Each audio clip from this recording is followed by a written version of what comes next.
Hello, ladies and gentlemen. Welcome to another episode of Raw Politics. It is my hope that you are fine wherever you are. I'm also okay. Ladies and gentlemen, to be re-elected, whether it is the chairperson of a cattle dip or even the president of a republic, three things must work in your favor. You must, number one, have a scorecard. That scorecard must show that of the things that you promised to do, you have achieved a significant chunk. Number two, you must have a constant support base, meaning the people who voted you into office must still be supporting you. And in any case you lost them, you must have a replacement support base. And then number three, you need a weak or clueless opponent, in this case, opposition.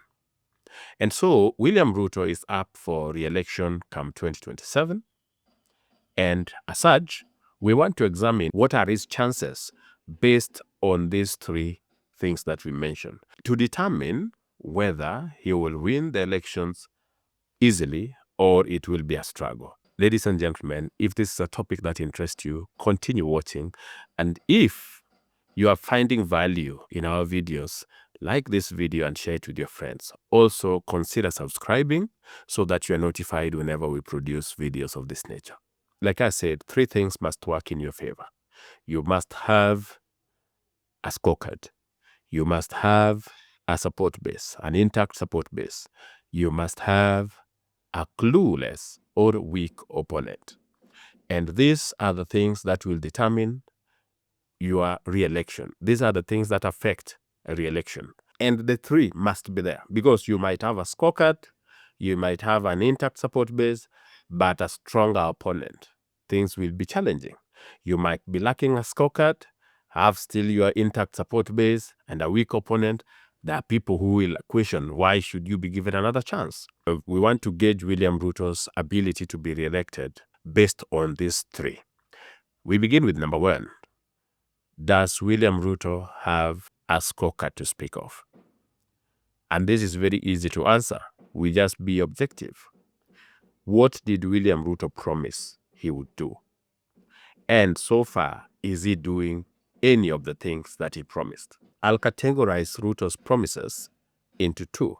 What I would call main promises and the things that I would refer to as miscellaneous. These are some of the main promises that William Ruto made. One, he promised that he will revive our agricultural sector.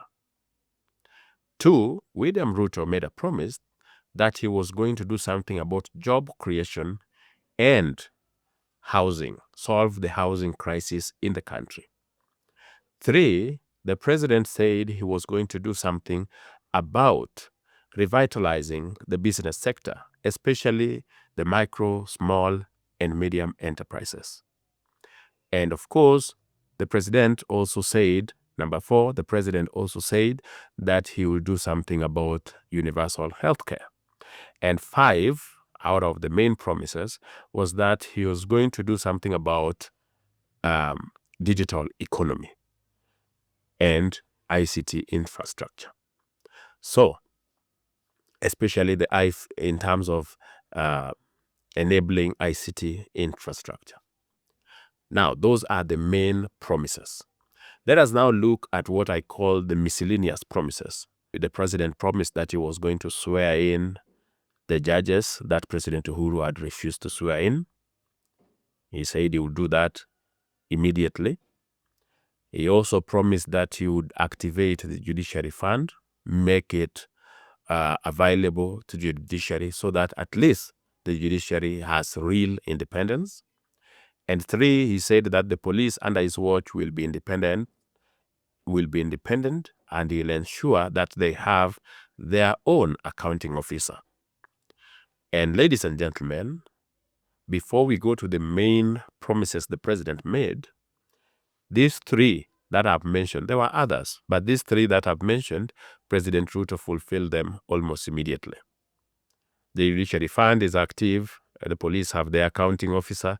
And of course, all those judges were sworn in. Guaranteed. Now, let us go to the main promises that he made. Remember, we said for somebody to get reelected, he needs a scorecard. You must have delivered some of the things you promised so that you ask for a second term so that you finish the remainder of your promises. The president, I have mentioned, promised 5 key things. The president made a promise to do something about our agriculture, lead us to food security. And so, what has he done so far? Immediately he came in, President Ruto introduced subsidized fertilizer. This allowed many farmers, especially small-scale farmers, to produce more. What is the result? The result is that we are barely importing maize. Our sugar production as of today is that it's just a matter of time before we become a net exporter of sugar.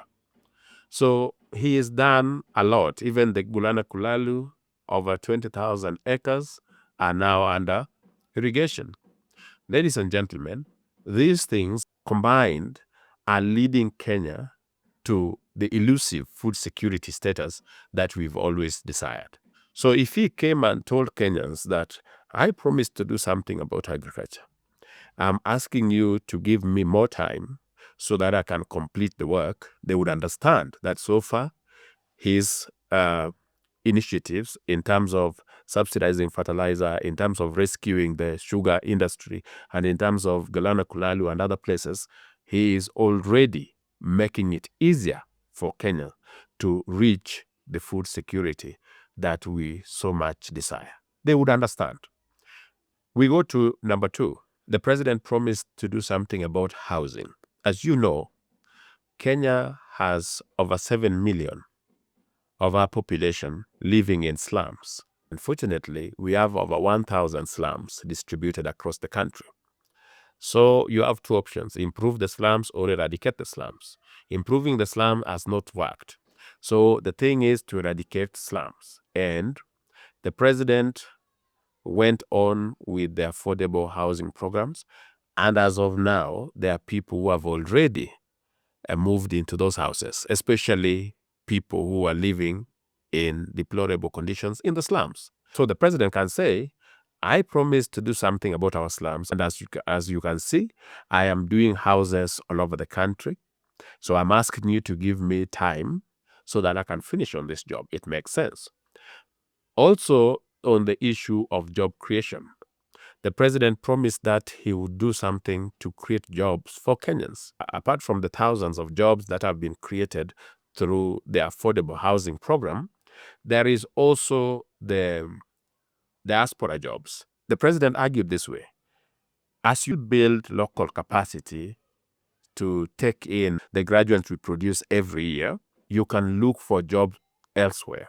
And this is something that Egypt did so well, and they are getting a lot of money out of it. So the president tried his level best and bargained for jobs outside the country, and then made it easier for Kenyans to apply for these jobs, so that you don't go to a foreign country and then you be treated like lesser human. And there are hundreds of thousands of positions that are available abroad, and as of now, Kenyans have applied for most of these jobs. So he is creating jobs both locally and out of the country, diaspora jobs.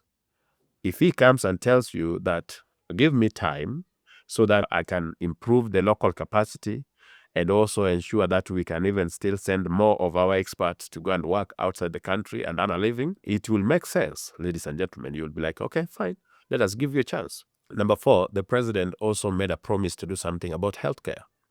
And as you know, whatever we've been having in this country has been that if you are poor, you will die from preventable diseases. And so the president said that we will introduce universal healthcare, where Kenyans, irrespective of their status, will have a chance at healthcare. And so far, with the introduction of universal healthcare and a social healthcare authority, there is a lot of changes. Initially, people said SHA is not working. They condemned it and opposed it. As usual, people usually oppose change. But at the end of the day, ladies and gentlemen, even the critics of SHA are saying it's working. There's something that is so good with SHA that you can trace who is being paid what. Unlike with NHIF, where you didn't know who was getting what for what. Currently, Kenyans can go and check this hospital is receiving this amount, yet they are charging us. And so through that, so many hospitals are being exposed as fraudulent, and they are acting on them almost immediately, with some losing their licenses. We have others who are being denied access to SHA. And so the health sector is seeing serious reforms. And this is something that the president promised. So if he comes and tells you, add me more time so that I can leave the health sector fully fixed, it will make sense. Finally, the president promised that he would do something about the digital economy, as well as the infrastructure that is needed to facilitate that. And so far, there are digital hubs that are being built across the country, and also there are online jobs for Kenyans, especially those who are in vocational training or technical institutes. So William Ruto can come to you in terms of scorecard. He can come to you and tell you, I promised this and this and this. I have achieved this and this and this. Give me time to finish this and that. So scorecard works for him. I said number one is scorecard, and William Ruto has a scorecard. Number two is about an intact support base. Now, this is very tricky because William Ruto was predominantly voted into office by Kikuyus. In fact, the 5 counties of Kikuyu gave William Ruto approximately 1.7 million votes. Now, if you add the entire Mount Kenya, William Ruto got 3 million votes from the entire Mount Kenya. And somehow, William Ruto has lost the Kikuyu vote. The 1.7 that voted for William Ruto in 2022 might not be there. Mount Kenya as a whole is still tricky because some areas might end up still voting for William Ruto, but the counties that constitute the former Central Province may not vote for William Ruto. So William Ruto needs a replacement. And here is something interesting. According to the latest IBC data, that is the 2022 voter register, the former Central Province, the counties that make former Central Province, that is Kiambu, Murang'a, Kirinyaga, Nyeri, and let's say you add Nyandarua. These counties combined have a total of 3.1 million votes. And out of those 3.1 million, 1.7 voted for William Ruto in 2022. Now, here is the funny part. The former Nyanza province, the counties that make the former Nyanza province, that is the counties of Kisumu, Siaya, Migori, Homa Bay, Nyamira, and Kisii, those also combined have 3.1 million votes. These are things you can confirm from the IBC register. It is there, it's available. So if you lose Central, not Mount Kenya as a whole, if you lose Central and you gain Nyanza, you have replaced your voting base. So that is what William Ruto, I think, has to work on. If he's going to lose Central, then he must gain Nyanza. If he gains Nyanza, then his voting bloc is somehow intact. What got him into office is almost the same, or he might even get more. So in terms of having an intact voting base, I think by gaining Nyanza, William Ruto is sorted. The third factor, ladies and gentlemen, is the nature of the opposition. You need a weak or clueless opposition to win. And I don't have to say a lot about the opposition currently led by Reelected. For the first time in the history of this country, we are having an opposition that is proudly telling you they don't have an agenda. That their agenda is to remove William Ruto from office. Then after that, they will figure out what to do. Ladies and gentlemen, if that is not the definition of clueless opposition, then I don't know what is. So in terms of having a clueless opposition and a weak one, because you look at Rigathi, Kalonzo, and Matiang'i, this is not a formidable force. This is not something that would scare William Ruto. If Raila was in that mix, then William Ruto would be really scared. But if Raila is with William Ruto, then there is nothing that this opposition can do. Even if they were to be united until the day of election, there's nothing they can do to defeat William Ruto or stop William Ruto's re-election. And let me explain. I have always told you that 3 communities influence who becomes president in this country. And when 2 of them are together, they produce the president. And so in 2013, 2017, and 2022, Kikuyus and Kalenjin have been voting together. And they have ensured that whoever they are electing president has been a president. Because in 2013, they supported Uhuru, 2017, they supported Uhuru, 2022, they supported Ruto. Now, things have changed. William Ruto has been abandoned by Kikuyus, but replaced that Kikuyu with the Luos, meaning Luos and Kalenjin are supporting Ruto into 2027. And I can tell you that when that happened in 2007, Raila Odinga won the election. It was so bad that Kibaki had to be sworn at night. He had to rig the election. And so, with Raila Odinga and William Ruto together, they already have the 2 influential communities. Add to the fact that the opposition is clueless, has no agenda, and are only brought together by bitterness towards William Ruto, it might be a very easy win for William Ruto come 2027. Ladies and gentlemen, just to remind you, for you to get re-elected, whatever position you are going for, you need a scorecard, you need an intact support base, and of course, you need to be facing a weak and clueless opposition. And as I've told you in this video, William Ruto has a scorecard to speak of. So when it comes to you and ask you, add me time so that I can deliver, it makes sense. William Ruto still has an intact support base. Even though he lost the Kikuyus, he has replaced the Kikuyus with Nyanza vote.